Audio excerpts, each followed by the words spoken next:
was in 1956 that Elvis burst onto the rock scene over here. There have been many pop stars who've come and gone, but although the King's been dead now for 10 years, the adoration of his fans just goes on and on.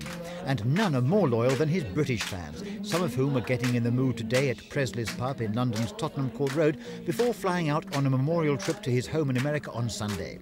One of the most devoted is Terry Mailly, a full-time press officer for the British fan club. His East London home is adorned with Elvis memorabilia.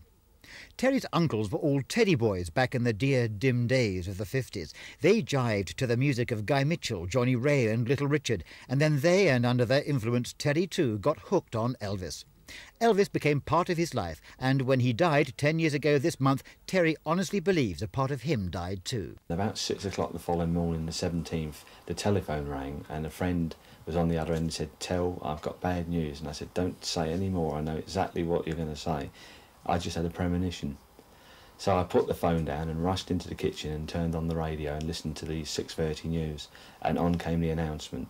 Then I heard it again at 7:30 and then once more before I left for work. I got to the underground station and it was all over the front of the daily papers, and it didn't sink in, and I got to the office and I walked straight into the reception area and the lady receptionist said, "Tell, what can I say?" And that was when it happened. I just went completely to pieces. What was it about this man that had this enormous impact on so many people? I don't know. A lot of people ask you why you're an Elvis fan to start with, and the stock answer I give people is it's like being in love.